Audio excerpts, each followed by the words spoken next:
Well, welcome to Cold Hard Trash, CRT episode 37. I'm your host, Trashcan Jones. And I'm Breeeg, your fellow host.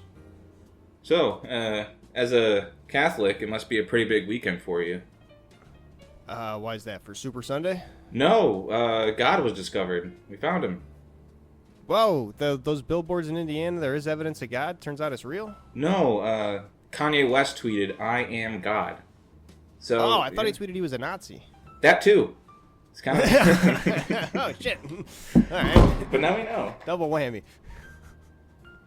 Yeah, well, as much as I did go to Catholic school, I guess I don't really consider myself a Catholic anymore. So even if I was looking for God in that sense, I don't think I'd consider that like a win when Kanye West is like, yeah, I'm God. Yeah, I mean, it's like it's definitely not a big win. But yeah, it's I guess it's a mystery solved though. Yeah. Yeah. Really thought, he'd be on the other side of that whole Nazi issue, but who am I to question God? Yeah, I mean, at one point he was. I saw pictures floating around of him just like in a younger age, literally wearing a shirt that says "No Nazis in Chicago." So it's like, how the turnings have tabled, I suppose. Yeah. So there's been a question that I've been meaning to put down into my notes that I've just forgot about like week to week, because every time I think about it, it's just some inopportune moment that I don't get to write it down. So let's say, picture a scenario where you're at the top of a hill and you've had a pretty decently fibered diet. Not so much of a diet that like you're going to get stopped up, but what's going to come out of there is it's going to be solid, right? And you're at the top of this hill and you take a large amount of laxative, right? So if you drop your pants and just start running down the hill to the point where you're not even like running, you're just kind of stopping yourself from falling and perpetually going forward, how much of a tail do you think you can get?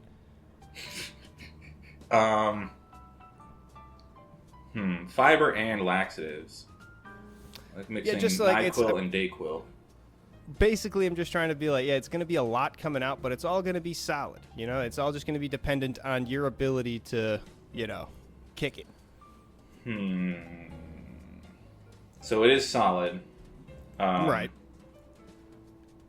So it's potentially the entire track too, just like backed all the way up. I think my record already is something like 10 inches. Oh damn. Did you stand up on the toilet and get the measuring tape while it was going down? No, I just eyeballed it. I stood up afterwards because I'm like, that was consistent. And I looked in and I'm like, wow.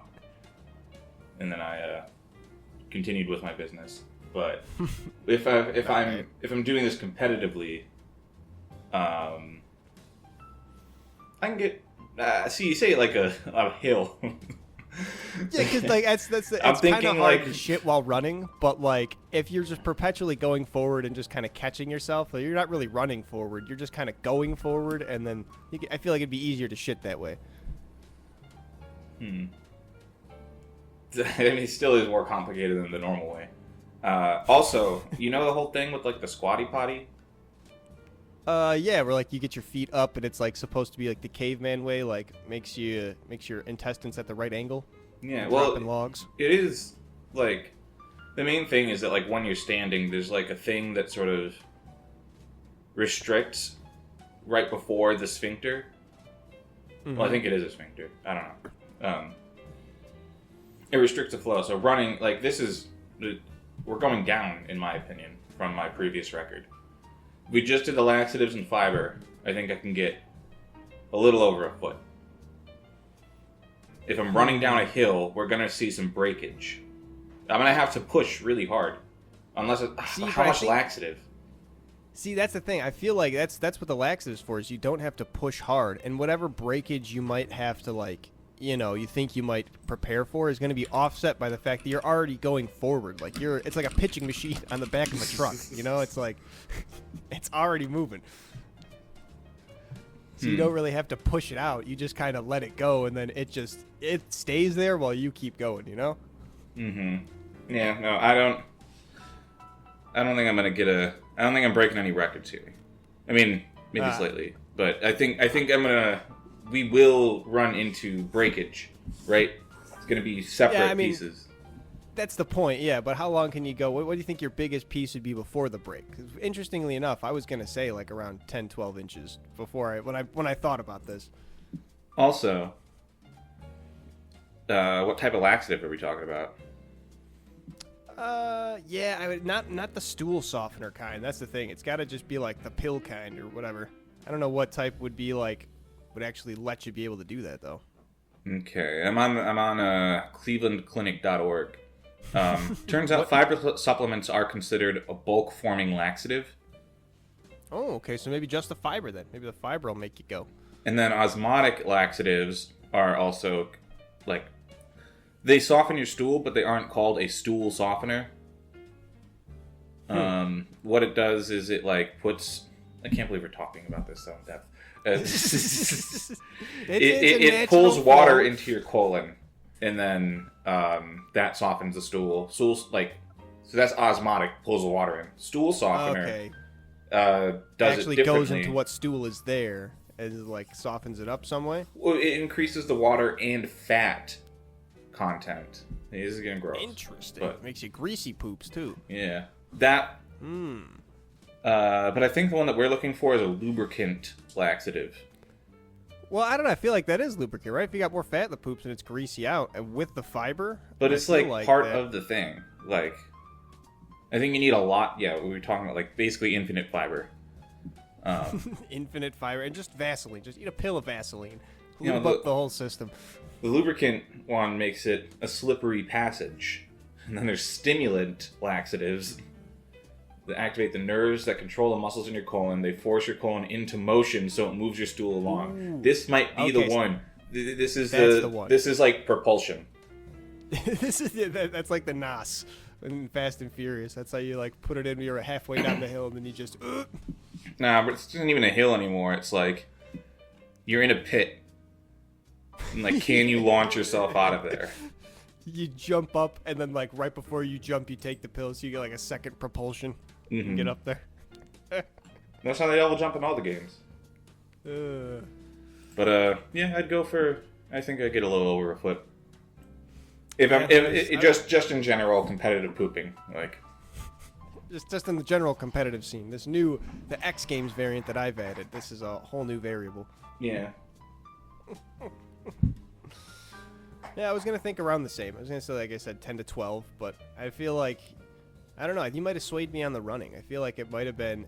I feel like it might be easier, but that easiness might be offset by the fact that every time I try to like hit the ground with my feet, I'm probably just gonna cut it off. Mm-hmm. But what if you can probably get a big jump? What if you're just like jumping through the air? That's pretty majestic. Sailing through the air, 10-inch tail. I'm sure someone is going to have nightmares about this when we do it live. This is a good Jackass stunt. I'm surprised they haven't done shit like this. Yeah. It seems right up their alley. Just like pogo sticking with it or something like that. Yeah. Well, this isn't Jackass, but I do remember a clip from Rob and Big where like the dog that they have like pooped and then he grabbed it and he wasn't putting his mouth on it, but he was pretending to smoke it like a cigar, and his like mom was there or something. I don't know. And she was like, "Stop!" And he just kept on going. That's pretty great. Starting off on a brown note. Hey. If you were to see someone who you knew was your clone, and somehow you were able to like know off the bat that that's not just a doppelganger, not someone who looks like me, that is indeed my clone, like you were able to determine that, would you have the urge to kill them? Kill them first, specifically, because if it's the old paradigm of like, well, there can only be one of you, if as soon as he figures out that he can kill you and steal your life, then I mean, preemptive, you got to get. There's plenty of different things in science fiction of like how this goes. I think you would have to kill one or the other because how are you gonna get another social security number, right? Yeah, see, I guess that's really the big thing of it is when you discover your clone, how much of a life does he have? Well, in Heat Signature, a game that I'm very into, top-down, kind of roguelike. I don't know. There's progress in your character. There is meta progress or macro progress, but it's like Hotline Miami, and you get teleporters. And there is an entire faction that uses a lot of teleporters called the Glitchers. And they said that it is possible, like, the teleporters work by creating a new version of you somewhere else and, destroying the previous one. Right. And that's just part of their society. They're all chill with it, whatever. But there is the chance of them creating, it not destroying the initial one. And then if that happens, you have 1 calendar year for one of you to kill each other. And then after that, it's considered illegal because you've had enough unique experiences in different lives to count as different people. That's kind of cool. So I think I can make peace. We just need to talk it out and be like, okay, one of us has to leave the country, right? Will they track you down though, even if you just leave? No. We're having a friendly conversation. I'll leave the country. You could leave the country. One of us has to pick up a new life. But it'd probably just be easier for him to kill you. That's probably what he's thinking. But why? I'll move. I'll go to Europe. Well, what if they find out, hey, we know you didn't kill that guy. He just went to Europe, so you're going to jail now. But we don't have jurisdiction over that guy in Europe, so he's going to be fine. Then he's going to be like, I should just killed that guy. Why is he going to jail? You know, that's how the justice system would work, some bullshit like that. I don't even know what's illegal about this. I thought you said it was illegal for both of them to be alive. No, it's legal for one of them to kill the other. You're allowed to do it for the first year, and then after 1 year, it becomes illegal. It becomes illegal to kill the clone? Yeah. Oh, okay. Or for the clone to kill you. I mean, whichever one gets to it first, you know. I thought it was after 1 year, it was illegal for that clone to be alive. So it was like last clone standing within the year, basically. No. In reverse. Okay, that makes more sense then. That's kind of a nicer ending than I was anticipating. Yeah, plus, also, it's my clone, right? And I'm down for this. They're going to clone the fact that we're down for this. What if he ruins your good name by doing, some weird shit? Because what if it's oh, yeah, he's your clone, but, I don't know, also he's into, foot stuff. So then he becomes, the number one foot guy on the internet, and you're like, oh, no, I'm not the foot guy.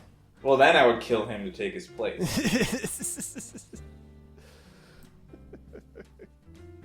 I need my foot dollars. I need my foot dollars.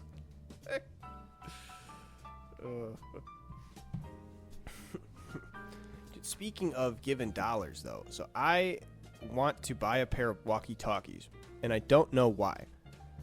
Why are walkie-talkies such a fun idea of technology when phones exist, and I hate the most technology of phone calls? It's like a phone call. You make the phone call, and that's like a proposition. You got to answer that. Walkie-talkie is like 2 cans connected by string. Yeah, you're already basically in the room with the person. Right, you accepted the proposition when you handed him the talkie. So that's we're in constant communications. Yeah, I guess that does change the dynamic a bit. You've used walkie-talkies as in a job before, right? As a job? No, I've not. Mm-hmm. I had one when I was working event services at school. Because we'd walk around campus and put up chairs and stuff like that, and then you'd get a call, be like, hey, we got some more chairs over here. Yeah. Especially for graduation, commencement, and all that jazz. Mm-hmm. Busy days for us. I remember someone from one of the fraternities reached out to me and was like, "Hey, can you let me know the models of the walkie-talkies you guys use in event services?" And I was like, "Yeah, sure, here they are." And it turns out he was trying to hack into the public safety radios. Oh my god. Why? I don't know. It's goofing. It's engineering school. It's just for a gaff. Yeah. I just want to know what's up. You can be know if they're going to break up your party or something. I guess. Yeah, I'd be like one of those guys with the police scanner, but you're on like the public safety airwaves. What Yeah. the fuck? Yeah, I don't think he succeeded. I don't think we even used the same radios or walkie-talkies.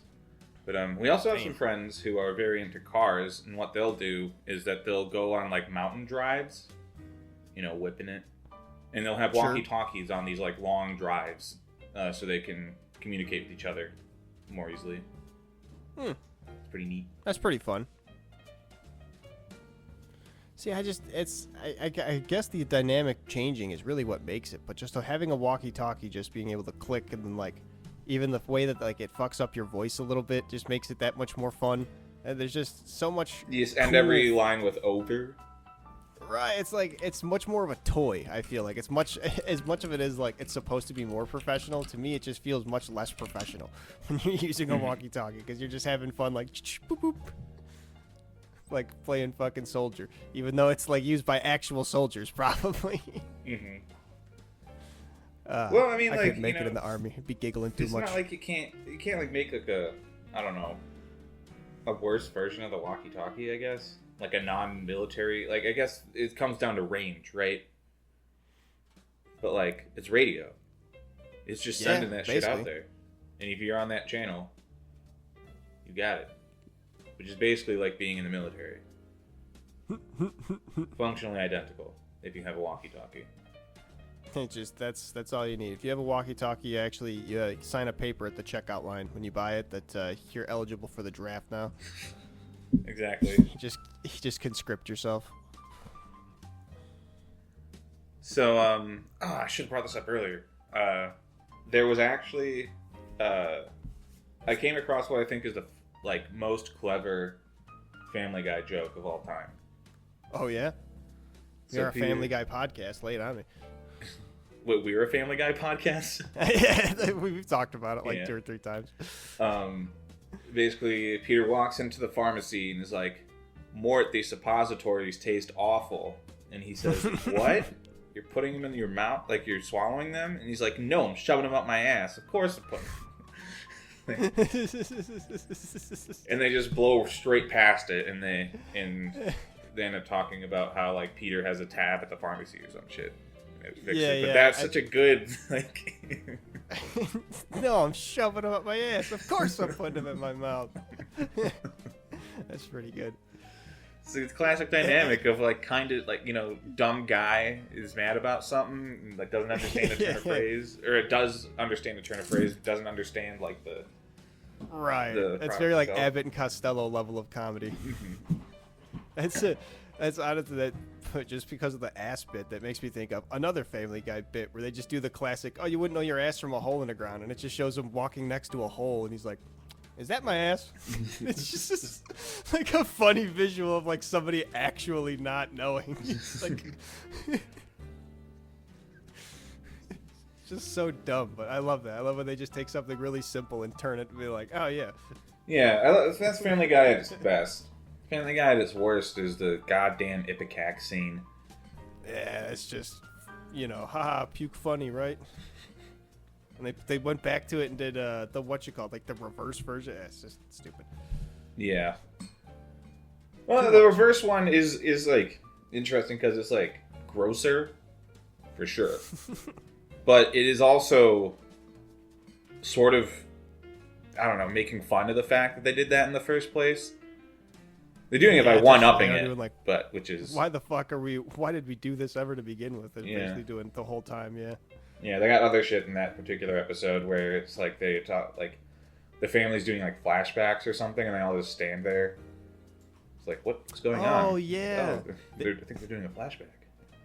They did the whole shit of the one joke I remember from that is like the voice actor for Meg was different. They're like, she sounds like someone who's about to blow a big opportunity. It's so crazy how big Seth MacFarlane has gotten. Yeah. Like, I didn't really expect it. A lot of people, even Family Guy itself, would make fun of the fact that they aren't as big as The Simpsons. But, like, now, it's not as big as The Simpsons. But, like, the gap is closing as they both continue to go up in years. I don't know. I'd say, especially is it just Matt Groening versus Seth MacFarlane? You have what? Simpsons, Futurama, and then Seth MacFarlane has Family Guy, and then to the smaller extent, American Dad and Family Guy, American Dad. They had the Cleveland Show, Ted, the Orville. I think that's it. He's a jazz singer too. Sometimes, someone showed me a song by Logic that has Seth MacFarlane singing on it. Hell yeah! I was like, what the fuck? Nice. That's pretty cool. It's nice when you don't hear from a celebrity. It's honestly like so refreshing. Just being like, hey, I haven't heard about that guy for a while. Nice. I'm glad. Oh, who? Logic or? Seth MacFarlane. Like, I haven't heard of him doing like anything except for that. Like, that's ever since like Family Guy or him doing like stuff with I think it was like the Fortnite Peter Griffin thing he did an interview for. Like, that was the last thing I saw him. So it's just like, all right, cool. Good to know you're not really doing anything until someone just comes and knocks on your door for the money, and you're like, yeah, cool, whatever. Turn right back around. Damn it, we are a Family Guy podcast. It's terrible news. Let's get off the Family Guy, all right? Let's get off the Family Guy and go back to another recurring segment, everybody's favorite, of crimes Breeeg did not commit. Is this the traffic edition? It is indeed the traffic edition. I need to get a jingle for this segment. Be a fun little ditty to add in. Do a little like piano ditty, like didn't crimes he didn't commit. I don't know. I'll workshop it. Commit. Boom. I feel like a little nice little ditty. I didn't do it. Wasn't me. Not guilty. And then like have the fucking hammer slap. Anyway, the crimes Breeeg did not commit. Traffic edition, because we got to start stacking the board. First up, reckless driving. Not a single time has Breeeg been charged with reckless driving. Not once has he been caught for it, because he never did it. So he wouldn't have been able to have been caught for it. If you just never drive recklessly, you can never get caught for it. It's real easy. Simple. That's true. I never drive recklessly. I'll pay attention. He has never been charged for a hit and run. Anybody who was hit by a car and then some person ran away from it, they've never found Breeeg to be the culprit. Yeah, well, I got hit and ran one time. And was it you that did it? No. To yourself? No, it was icy, and I was driving down the road, and then someone else was rolling through a stop sign because I couldn't stop. It was icy. Damn. And they hit my hubcap, and I spun out on the snowy road. And I said, "Fuck." It wasn't that bad though. It just rattled me, and it broke my hubcap. And then I said, "My phone is dead, so I'll give you my number. You can reach out to me about getting this fixed." And she never did. I mean, why would she? Yeah, she was at fault. That's kind of a oof on your part. Mm-hmm. But even when he gets hit himself, it wasn't him that did it. That's how you know he's double not guilty. He's not even trying to fake these accidents. Wasn't he? Like some people would. Wasn't him. Speeding with 20. I know we did admit to speeding last time, which is kind of why this whole thing got impetus. But specifically, speeding 26 miles over the limit. No felonious speeding. Never been charged once with that. True. Because he's never done it. Never, not once. True. I am not a felon. And since we just got the story right there, leaving an accident scene, also never done. If anything, he makes the accident scene worse for himself by staying there. So it's the opposite of a serious traffic offense. That's like traffic defense.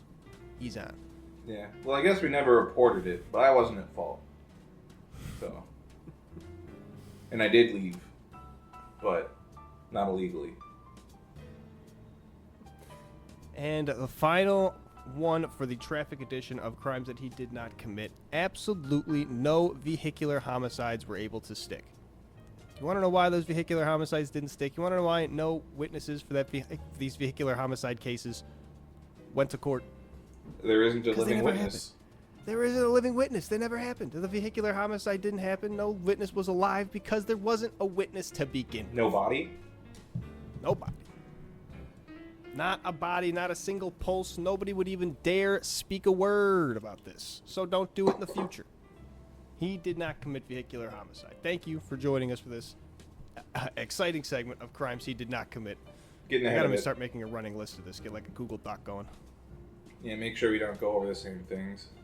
Right. Yeah, make sure we're just covering a nice even spread. That's why we got double down on some things. It might look suspicious. That's why we got the traffic edition. You know, we didn't really do traffic things before. Right, yeah. We did a little bit the last time. We had to double back, make sure. Yeah. Because now, what used to be the list of crimes that we didn't commit, but then you had to be old goody two-shoes and list some crimes that you did. Well, I got my license revoked, right? Like, it's Oh, you out did, there. really?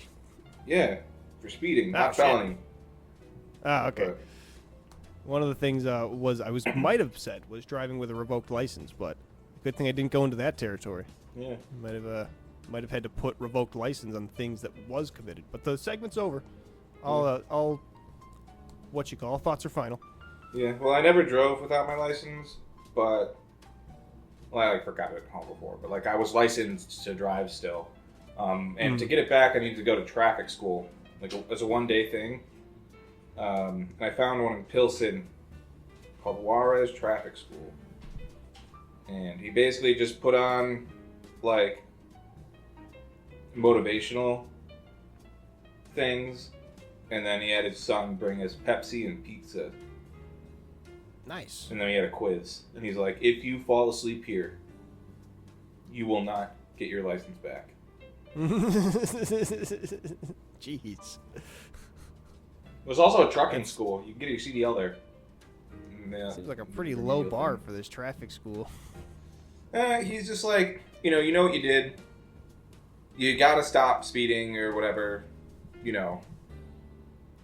You should probably know all this stuff because you got the license in the first place. So that's gonna be covered in the quiz and like a couple of mandatory videos, and then like the rest of it is just like, yeah, it's motivational. Like a guy with no legs being like, this guy knows how to live. He had to figure it out. Cool. You could figure it out too without speeding. Yeah. This guy can't even speed, and he can't even drive a car, and you're gonna drive a car recklessly? Come on now. Yeah. Well, if you don't have legs, like, you can get a customized car to drive it. Yeah, I feel like that's a real, like, cost barrier thing, though. It is. I feel like yeah. that's got a lot of money. Well, disability, like, pay itself isn't going to help, but they might have... It depends on, like... You could probably get an insurance thing to cover that. Again, money to have the insurance. Maybe. You might be able to get it, like, written off, so if you are able to take the hit, then you could, like, not pay the taxes on it, so it wouldn't be as bad, sort of deal. Yeah, it's usually, like, one of the things you see from, like, charity drives and whatnot, where people specifically raise money for a goal like that, a specialized wheelchair driving rig. Mm-hmm. Did you notice that, like, in the past, like, maybe 3 years, the uptick of mushroom products in, like, vape stores and shit? Yeah, I mean, I've noticed, especially in, like, for what you call, like, health things, like lion's mane mushroom for, like, brain function and stuff like that. Mm-hmm. Noticed that for the last few years. Part of me feels like, specifically, with it showing on vape shops and stuff, Mm-hmm. it feels like they're trying to make it sound cooler than it is. Like, I had this, I mean, like, it's always supposed to be like, ooh, mushrooms, like, take, it's the drug kind of deal, yeah, and they'll, like, put that type of stuff on the packaging. Right. And it's just like, yeah, this is like 200 grams of turkey tail mushroom, and then like 200 grams of lion's mane, and you put it It's in a marketing, chocolate man. bar. That's all it is. I had a lemon lime mushroom soda last week. Is it good? It was mid. Yeah, I'm gonna say most of the stuff is mid. The lion's mane tea I remember was also pretty mid, but it was just a nice tea.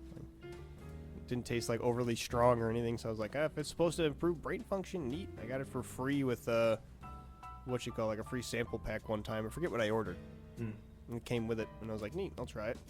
Wasn't anything special. Yeah, I don't know. It feels. Does it help? Like, do we know this? Or is it just another, like, snake oil? Because if it's in a vape shop, it's quite possibly snake oil. Right. Isn't there, like, a debate on whether, like, any supplements at all and vitamins, like, help? Well, I've not, like, looked into it a whole lot, but... they have like daily values and stuff like that for vitamins and minerals and stuff like that, and like you can like those are things that you can have a deficiency in. Right, But like very like vitamin D having and whatnot. more of it doesn't necessarily help. And like random ass mushroom compounds, maybe they help. I don't know. Yeah, that's really what it comes down to. Is it's not like even if it's like it's not the same as literal vitamin, like vitamin D or like a vitamin A or vitamin C capsule or iron, something like that. Like your body actually needs. It's something that like outside that could potentially help, but yeah, I don't know if there's like really any studies where they have a whole big control and whatnot like that. Yeah. No, they also like they don't taste as good as the regular thing.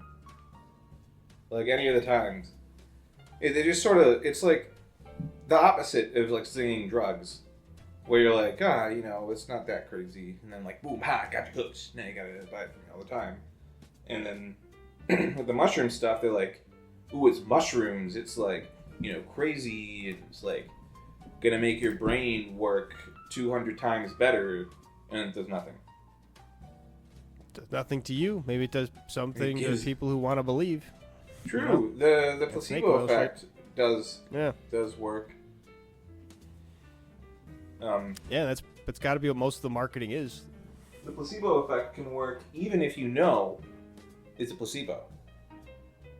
I wonder how they track that. How do you know that it's a placebo and still like let it work? Like how does somebody track that within you? No, just let you know. Like yeah, this is a placebo, but you know, you're doing a routine. Taking the medicine. It's a very conscious effort of like wanting to get better and like doing something about it. Yeah, I guess obviously, it's not as like effective as real medicine, but you can experience relief by taking a placebo. Even if you know it's a placebo. Yeah. Interesting. I had no idea. Something else I had no idea about. Did you know that some animals, particularly like the hoofed ones, see tigers as green due to the way they like perceive color? Like the orange striped tigers, they see them as like their hue comes off as green. That's why they're that color. They're able to camouflage themselves to the things they're hunting. This is all. I took a class in college about I think it's computer vision or just vision. I don't exactly remember what it was called, but I remember the contents of the course. And maybe it was a medical imaging course. But it was basically like part of it was going into the different like cells that we have in our eyes and stuff like that.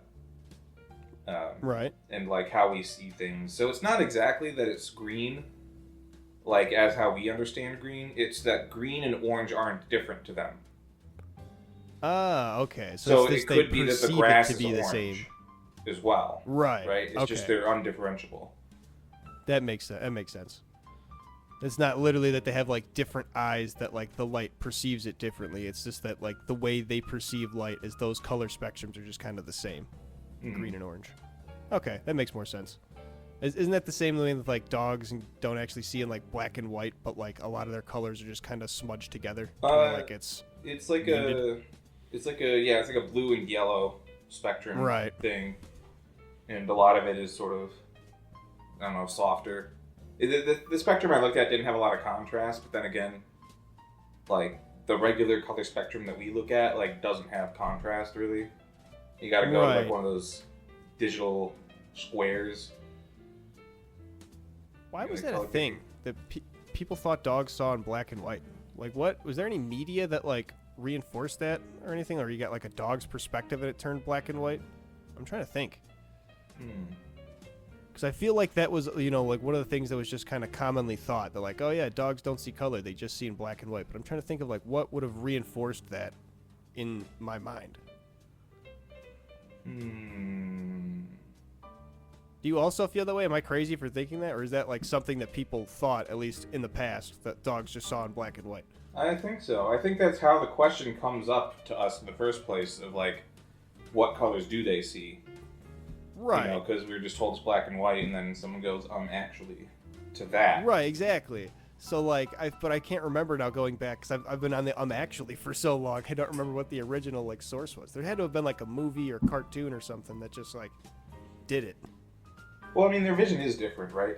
Like before we know how it's different, someone probably just thought like, maybe it's just black and white. Maybe they can't, because like, if it's mostly like just blue and yellow sort of things, right? Like that's at least what I understand. I can look this up. Like dog. It's probably just easier for color, like spectrum, you know, easier than like you need to make it for a shot. Like, oh yeah, just make it black and white because you're only making it, you know, for a few seconds anyway. Like, who cares if it's scientifically accurate to what dogs' vision are? But I can't think of like what. Why did I think that? Why did seemingly other people think that too?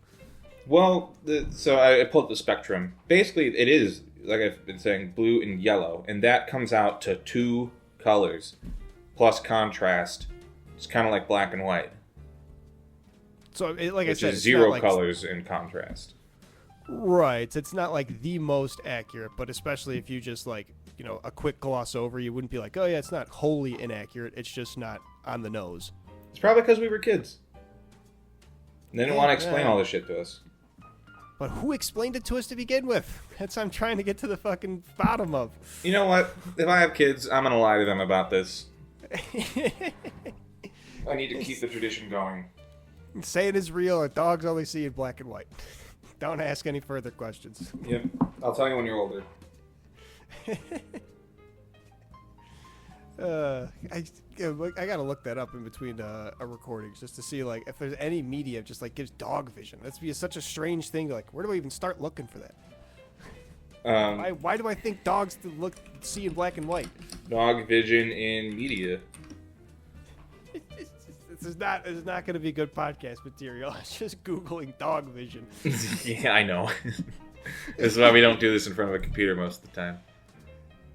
Oh yeah, if the things seem a little odd, we didn't even mention it. We're doing it remote today because I have a bit of the sickness that I'm not willing to spread to people. It's been pretty fluid though. I haven't really been noticing too much of a difference. He did, however, cough into a bunch of vials, which you can purchase now. ColdHardTrash.com.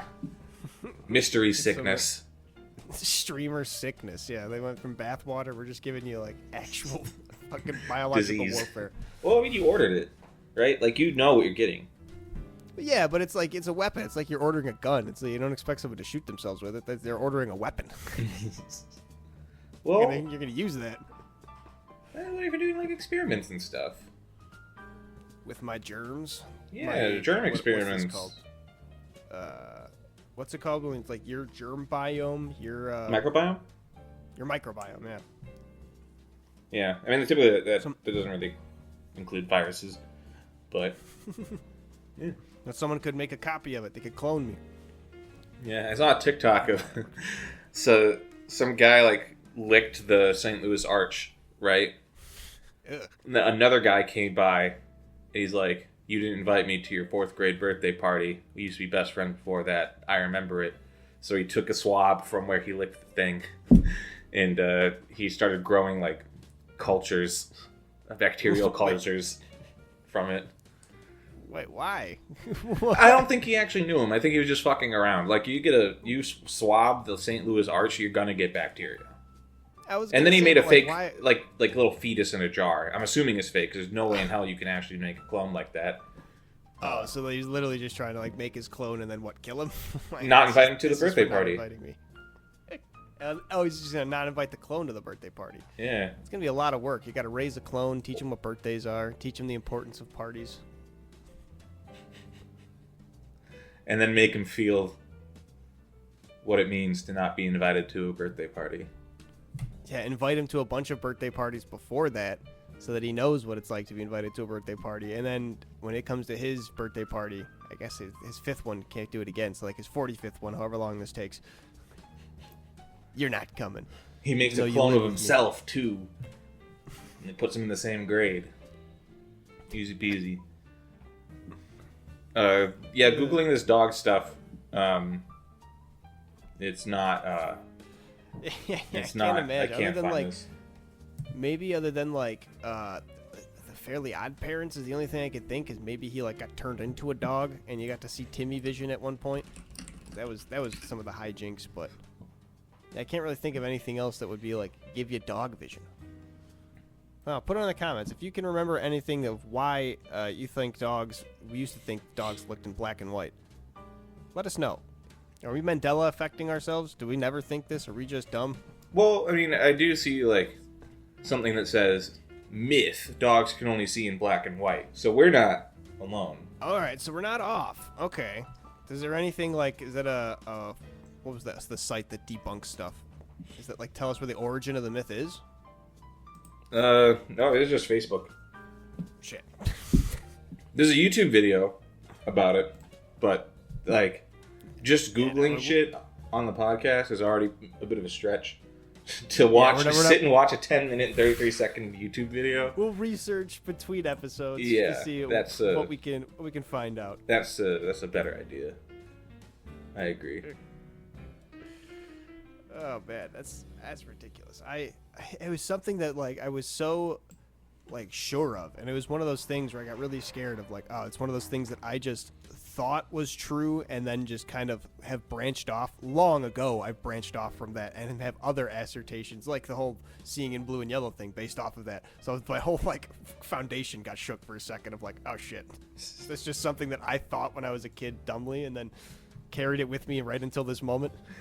I got scared, you say. Yeah, I got scared that my knowledge about dog vision was all a lie. What else was a lie? IQ's a lie. Yeah, IQ is some bullshit, eh? Isn't that just like, it's not even like a standardized thing, right? It's somewhat standardized. It's just like who decides how to define intelligence, right? It's like your intelligence quotient, right? So it's usually like whatever your test you took, some like division. I don't even remember. I've known like every single test has their own way of determining it. I figured that's why I didn't think it was standardized. Yeah, they got like a bunch. Yeah, there are different ones. Different people so trying to take a crack at how this is done, and then it's like you'd say like, oh, an IQ test from whatever. It took right. Yeah. So if you get somewhat reputable, like maybe if like a Mensa or something gave an IQ test, or like one of the accredited universities, I guess. But like, what even is it? Is it just testing you how well you know subjects? Is it testing just your critical thinking skills? Is it testing like there's a lot to, I guess, just intelligence? It's a lot of stuff that like a kid can do, but it's like they make it really challenging. I took one like last year because like just people were doing that on Twitter, so I said okay, sure. Cool. And it was like there's like a memory test, there's like pattern recognition, right. A lot of it was just like standardized, like almost SAT type questions, where it was like, oh yeah, it was the stuff you'd find at like the beginning portions of an SAT before it got into the actual heavy subject matter. Mm-hmm. It's like critical thinking skills. Yeah, and I'm good at standardized tests, right? I got 140 something on the IQ test. I don't feel like I'm better than other people because of it. Yeah, I got like a 35 on the ACT, whatever. Ooh, nice. Thank you. It's cool. Right? Like, I got a parking spot at my high school. Shit, really? At your school? Yeah, my high school is the top, like, 4 people, top 4 ACT scores got the 4 parking spots closest to the door after the disabled parking spots. So is that just, like, where all the bullies would stand and beat you guys up every day? Fucking top 4 nerds of the school? Like, funneled you right to the same place. A lot of the smart kids were also pretty popular. Like sporty people. You had a real progressive school, not a classic type. You didn't grow up in fucking Ridgemont High or whatever. Where did Fonzie go to school? I forget. I honestly haven't even heard Fonzie, the name Fonzie in use. I don't even know what he's from. Fonzarelli? Happy Days? Yeah, he's from Happy Days. Okay. I'm sure. I never watched it. That was I knew his first name? Thought they were correlated. Fonz. That's his last name. His last name is Fonzarelli. Jacob. Arthur Fonzarelli.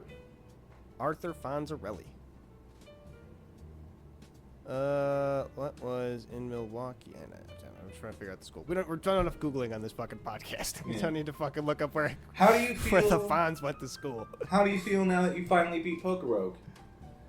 I feel like a weight is lifted off my shoulders. 'Cause it was so annoying to have to go through like every single time, like which is gonna be the run, but because there's so many times where I'm like, oh, this is super OP. I feel like I can't lose, and then it all just crumbles at my feet, and I'm left hopeless. Yeah, there's like a couple like really hard counters to, like, there's some things that you just need to be able to cover, and if you don't have the thing to cover that, you're fucked. Yeah. Koraidon just was able to push through. I think he was like 30 levels higher than Eternatus because I had 5 jars and was just getting rare candies every floor. Yeah, you had a power leveling build. That was just nuts. He had like, what, 3 leftovers. He had Drain Punch, so he was able to just stay in the fight. As long as he didn't get one hit, he could full heal himself every turn. So it was a bit of a cheese run, but we beat it. Well, that's not cheese. I mean, it's like at the end with Eternatus, like, you put up the light screen. That saved the Koraidon from dying in one shot. Yeah. Let him get multiple hits off. Yeah. That is a fact. Bayleaf with the light screen and reflect. I don't even think he was able to get reflect off because he died in one hit after light screen. Yeah, you didn't need reflect. He's a special attacker, so you're fine. I mean, you won. But my point is, congratulations. Thank you. It's like an after-game interview. Thank you. It feels good. I have not been a huge Pokemon fan for years up until I found PokeRogue, and it was really fun to get back into all the different Pokemon things. I feel like it's going to be on the back burner for a while because I was feeling just a little bit burnt out right before beating it, so I'm glad that I did it when I did. Yeah, you made it through. Good job. Now I got Resident Evils ahead of me, playing the Resident Evil randomizers, and that's been a ton of fun. I am loving hopping in there, spending all my coins on tiny little dogs chase you around. It's so funny because the tiny dogs can't even hurt me because their attack animations don't usually reach me. Well, they can, but it's really, really rare. Like, I think they have to actually hit your ankle. I remember at the very beginning of you doing this, like, one of the first times I got the tiny dogs, one was able to get you. I remember because the animation was all fucked up. It's really funny, too, because the final boss of the game is just one of those flaming guys with the big arm. Mm-hmm. And it's supposed to be like, oh, the big reveal, he's like turned into, this monster that's been stalking me the whole time is now turned into this flame guy. But I've been fighting like 6 of them per room for that entire game. So when the final boss happened, I was like, this is kind of anticlimactic. This isn't really that cool. I just shot him once and then the game was over. Except for killing them all game. I love all the weird places that they kept on, like, because I would wait until you'd be like in a menu or something and then I'd spawn it. Sometimes they'd spawn in like the wall or like the room over or ceiling above. It's just like in a weird... Because they're not meant to be like everywhere. It's one of the things in the original Resident Evil randomizer where like they have a boss called Yawn that's the big snake, and it's notorious for like its pathing is only supposed to be in one place because it's a super big thing that's just like as soon as it tries to go anywhere else, it just breaks the game. The Super Tyrants are the same way. As soon as they get dropped in like one of the safe zones, they're just like, I don't know where to walk. I've never walked here before. I'm not supposed to walk here. So they just stand still until you get close. And they're like, all right, you're getting it. My favorite one was the one, like, you were doing that puzzle with the Tetris pieces, and you gotta get the right code, and you find it and like bring it back. And when you first found it, I spawned one, and it spawned on top of the terminal, like wedged against the ceiling so it couldn't move. It's just like... And it did its like drag into the ground motion where it like drags its claw, so it was just like constantly getting brighter and louder as it just like kept running. It reminds me of one of my favorite videos. It's just some random, internet stuff, but I love it.